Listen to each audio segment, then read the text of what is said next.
മഹാപാതകം എന്താണ് എന്നാണ്.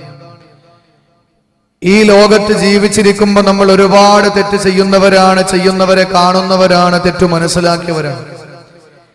ഏറ്റവും വലിയ തെറ്റായി നമ്മൾ കണക്കാക്കിയിട്ടുള്ള മദ്യപാനം, വ്യഭിചാരം, പലിശ, ചൂതാട്ടം, ലോട്ടറി തുടങ്ങിയുള്ള ഒരുപാട് അനവധി നിരവധി തെറ്റുകുറ്റങ്ങൾ നമ്മുടെ മുന്നിൽ സുപരിതമാണ്. ഒരു വിവാഹ ആലോചന നടക്കുമ്പോൾ പുതുപെണ്ണ് തന്റെ പുതുമാരനായി കടന്നു വരാൻ പോകുന്ന പ്രതിശ്രുത വരനോട് ചോദിക്കുന്നത്, നീ ഏറ്റവും വലിയ തെറ്റായ മദ്യപാനം അത് നിന്റെ ജീവിതത്തിൽ നീ മദ്യപിച്ചിട്ടുണ്ടോ എന്ന് ചോദിക്കുമ്പോൾ, അതല്ലെങ്കിൽ എന്റെ പ്രിയപ്പെട്ട സഹോദരങ്ങളെ, വലിയ പാപമായിട്ട് നമ്മൾ മനസ്സിലാക്കിയിട്ടുള്ളത് അത് പാപമല്ല എന്നോ അതിനെ നിസ്സാരവൽക്കരിക്കുകയോ ചെറിയ കാര്യങ്ങളെ പർവ്വതീകരിക്കുകയോ അല്ല ഞാൻ ചെയ്യുന്നത്. ഏറ്റവും വലിയ പാതകം ഏതാണ് എന്ന് നമ്മൾ ആദ്യം മനസ്സിലാക്കണം. ആ പാതകത്തെ സംബന്ധിച്ച് മനസ്സിലാക്കുമ്പോഴാണ് എന്റെ പ്രിയപ്പെട്ട സഹോദരങ്ങളെ, മദ്യം പാതകമാണ്, അതുപോലെ വ്യഭിചാരം പാതകമാണ്, ലോട്ടറി പാതകമാണ്, അതുപോലെ പലിശ പാതകമാണ്, പരദൂഷണം പാതകമാണ്. പക്ഷെ മഹാപാതകം അത് ഏതാണ് എന്ന് നമ്മൾ മനസ്സിലാക്കണം.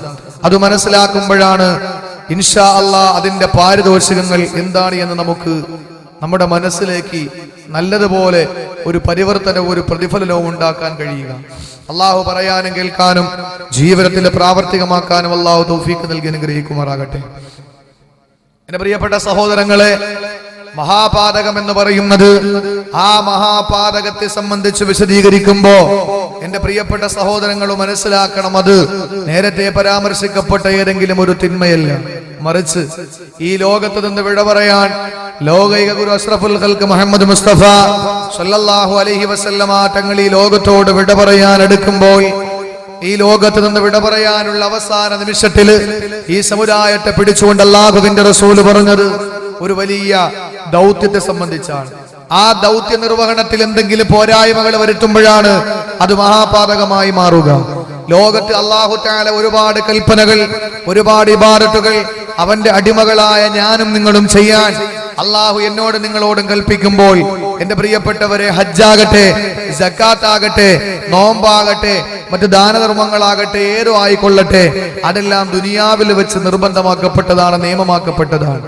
എന്നാൽ അള്ളാഹുവിന്റെ സന്നിധാനത്തിലേക്ക് വിളിച്ചു കൊണ്ടുപോയി റജബ് മാസം 27 പാതിരാത്രി ശബ്ദതയിൽ അല്ലാഹു റബ്ബുൽ ഇസ്സത്ത് ഹബീബായ പ്രിയപ്പെട്ട പ്രവാചകൻ നബി മുഹമ്മദ് മുസ്തഫ സല്ലല്ലാഹു അലൈഹി വസല്ലമ തങ്ങളെ ആകാശ ലോകത്തുകൾക്കപ്പുറത്തുള്ള അള്ളാഹുവിന്റെ തിരുസന്നിധിയിലേക്ക് ക്ഷണിച്ചു കൊണ്ടുപോയി അവിടെ വെച്ച് നിയമമാക്കപ്പെട്ട ഏതെങ്കിലും ഒരു കർത്തവ്യമുണ്ടെങ്കിൽ, ഏതെങ്കിലും ഒരു ഇബാദത്തുണ്ടെങ്കിൽ, എന്റെ പ്രിയപ്പെട്ടവരെ, ആ ഇബാദത്ത് ഒഴിവാക്കുമ്പോഴാണ് മഹാപാതകം നമ്മൾ പ്രവർത്തിക്കുന്നവരാവുക. അത് മറ്റൊന്നുമല്ല, 5 നേരം നിസ്കാരം, 5 നേരത്തെ നമസ്കാരമാണ്.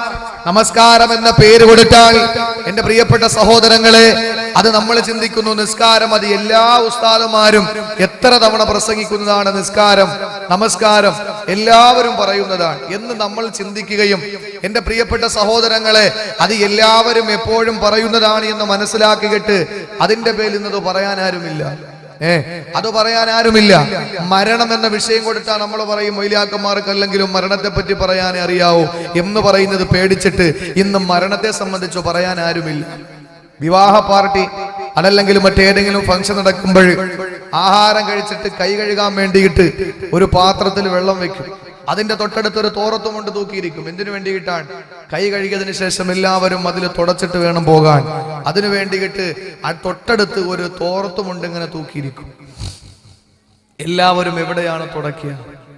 എല്ലാവരും ആദ്യം വരുന്ന ആള് തുടങ്ങി അവസാനം വരെ വരുന്ന ആളുകളും തുടയ്ക്കുന്നത് ഏറ്റവും മുകളിലാണ്. അവർ പറയുന്നത് എന്താ? എല്ലാവരും താഴെയായിരിക്കും തുടയ്ക്കുക, അതുകൊണ്ട് നമ്മൾക്ക് മുകളിൽ തുടയ്ക്കാം. ഈ സത്യം പറഞ്ഞാൽ താഴെ ആരും തുടയ്ക്കാറില്ല, താഴെ ആരും തുടയ്ക്കാറില്ല. എന്റെ പ്രിയപ്പെട്ട സഹോദരങ്ങളെ, നമസ്കാരം എന്ന വിഷയം, ആ വിഷയത്തെ പറ്റിയിട്ട് പറയുമ്പോൾ അത് നിസ്കാരമല്ലേ, നമ്മൾ കേട്ട് കേട്ട് തഴമ്പിച്ചതാണ്, കേട്ട് കേട്ട് നമ്മുടെ ശ്രവണപുടങ്ങൾ തഴമ്പിച്ചു പോയതാണ് എന്ന് പറയുമ്പോഴും എന്റെ പ്രിയപ്പെട്ടവരെ, ആ നമസ്കാരത്തെ പറ്റിയിട്ടോ ആ നമസ്കാരത്തിന്റെ പ്രാമുഖ്യത്തെ പറ്റിയിട്ടോ അത് ഉപേക്ഷിക്കുന്നതിന്റെ ഗൗരവത്തെ സംബന്ധിച്ചോ പ്രതിപാദിക്കാൻ ഇന്ന് സദസ്സുകളില്ലാതെ പോയിരിക്കാം. ഇന്ന് കാരണം വേറൊന്നുമല്ല, അത് പ്രഭാഷകരുടെ കുറ്റമോ അതല്ലെങ്കിൽ സംഘാടകരുടെ കുറ്റമോ അത് ശ്രോതാക്കളുടെ പാകപ്പിഴവോ ഒന്നുമല്ല. മറിച്ച് ഇവിടെ ചർച്ച ചെയ്യപ്പെടേണ്ട വിഷയങ്ങൾ വേറെയാണ്. വേറെ ചർച്ച ചെയ്യപ്പെടേണ്ട 100 കൂട്ടം വിഷയങ്ങൾ വരുമ്പോൾ എന്റെ പ്രിയപ്പെട്ടവരെ, നമ്മൾ അടിസ്ഥാനപരമായ ഈ നമസ്കാരത്തിനെ പറ്റിയിട്ട് നമ്മൾ മറന്നു പോവുകയാണ്. അല്ലാഹു തആല മരിക്കുന്നത് വരെ ആ നമസ്കാരം നിലനിർത്താനും ആ നമസ്കാരം നിലനിർത്തുന്നവരായി ഈ ലോകത്ത് നിന്ന് വിട പറയാനും അല്ലാഹു തൗഫീഖ് നൽകി അനുഗ്രഹിക്കുമാറാകട്ടെ. എന്റെ പ്രിയപ്പെട്ട സഹോദരങ്ങളെ, ഒരു കാര്യം നമ്മൾ മനസ്സിലാക്കണം. നമസ്കാരം ഉപേക്ഷിക്കുന്നവർക്ക്, അതായത് മഹാപാതകമാകുന്ന നമസ്കാരത്തെ ഉപേക്ഷിക്കുന്നവർക്ക് അല്ലാഹു കൊടുക്കുന്ന ശിക്ഷയെ പറ്റിയിട്ടല്ല ഞാൻ എന്ന് പറയാൻ പോകുന്നത്. മറിച്ച് നമസ്കാരത്തെ നിസ്സാരവൽക്കരിക്കുന്നവർക്കുള്ള ശിക്ഷയാണ്.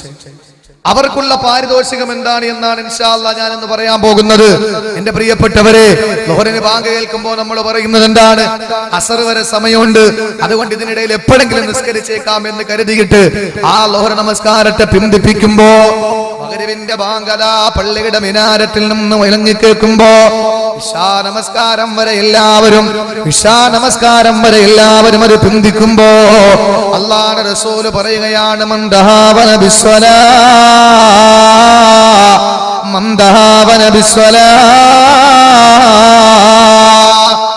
ആരെങ്കിലും നമസ്കാരത്തെ നിസ്സാരവൽക്കരിച്ചാൽ, ആ നമസ്കാരത്തെ ഗൗനിക്കാതെ രണ്ടാം തെറ്റായി ആരെങ്കിലും മാറ്റിക്കഴിഞ്ഞാൽ അല്ലാഹുവിന്റെ റസൂൽ പറയുന്നു, അഖബഹുല്ലാഹു ബിസ്നൈഅശറ ബനിയാ, 12 ശിക്ഷകൾ കൊടുത്തുകൊണ്ട് അല്ലാഹു അവനെ പരീക്ഷിക്കുന്നതാണ്. 12 ശിക്ഷകൾ അല്ലാഹു അവന് കൊടുക്കുന്നു എന്നാണ്. എന്റെ പ്രിയപ്പെട്ട സഹോദരങ്ങളെ, എന്റെ സഹോദരിമാരെ, ഇന്ന് പള്ളികൾ അത് വയസ്സായ CC അടഞ്ഞ് തീരാറായി, എല്ലാം കഴിഞ്ഞ് മക്കളെയും കെട്ടിച്ച് മരുമക്കളെയും കെട്ടിച്ച് ചെറുമക്കളെയും കെട്ടിച്ച് ഇനി അങ്ങോട്ട് ഖബറിലോട്ട് പോയാൽ മതി, നമ്മുടെ ഭാഷയെ പറഞ്ഞ കുഴിയിലേക്ക് കാലും നീട്ടിയിരിക്കുന്നവർക്ക് വേണ്ടി മാത്രമുള്ളതാണ് പള്ളി എന്നാണ് എന്റെ പ്രിയപ്പെട്ടവരെ ചെറുപ്പക്കാര് ചിന്തിച്ചിരിക്കുന്നത്. പർദ നിങ്ങൾ നോക്ക്, പർദ ഇടാൻ പറഞ്ഞാൽ 18 വയസ്സുകാരി മധുര 17കാരിയോട് പർദ ഇടാൻ പറഞ്ഞാൽ അവള് പറയുന്നത് എന്താ? ഞാൻ ഹജ്ജിന് പോയില്ലല്ലോ, ഞാൻ ഉംറയ്ക്ക് പോയില്ലല്ലോ, അത് ഹജ്ജുമാക്കുള്ളതാണ് ഈ പർദ എന്ന് പറയുന്നത്. നമ്മളിപ്പോ എല്ലാം തുറന്നിട്ടുകൊണ്ട് നടക്കണം എന്റെ പ്രിയപ്പെട്ടവരെ എന്നാണ് അവര് തന്നെ പറയുന്നത്. എന്നാൽ ഗൗരവത്തോടെ എടുത്തോ. ഞാൻ എന്റെ വിഷയത്തിലേക്ക് വലിയ മുഖവുരയില്ലാതെ, ആമുഖമില്ലാതെ ഞാൻ എന്റെ വിഷയത്തിലേക്ക് കടക്കുകയാണ്. എന്റെ പ്രിയപ്പെട്ട സഹോദരങ്ങളെ, അല്ലാഹുവിന്റെ റസൂൽ പറയുകയാണ്, ആരെങ്കിലും നമസ്കാരത്തെ നിസ്സാരവൽക്കരിച്ചാൽ മഹാപാതകത്തിന്റെ പാരിതോഷികങ്ങൾ ഞാൻ എണ്ണി പറയട്ടെ.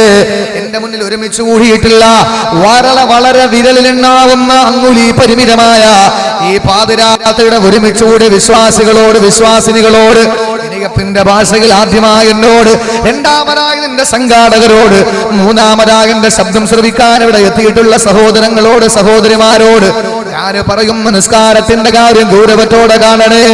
നമസ്കാരത്തിന്റെ വിഷയം ഗൗരവത്തോടെ കണ്ടില്ലെങ്കിൽ അതിനെ നിസ്സാരവൽക്കരിച്ചുകൊണ്ട് എന്റെ പ്രിയപ്പെട്ട പെങ്ങളെ, ളുഹർ നമസ്കാരത്തിന്റെ ബാങ്കല്ലാന്റെ പള്ളിയിൽ നിന്ന് മുഴങ്ങുമ്പോ ചെമ്മൻകുടി മഹല്ലിന്റെ പള്ളിയുടെ മിനാരത്തിൽ നിന്ന് അതിന്റെ നാവിലൂടെ പടച്ചതമ്പുരാൻ എന്റെ പള്ളിയിലേക്ക് നിന്നെ ക്ഷണിക്കുമ്പോ എന്റെ ചെറുപ്പക്കാരാ,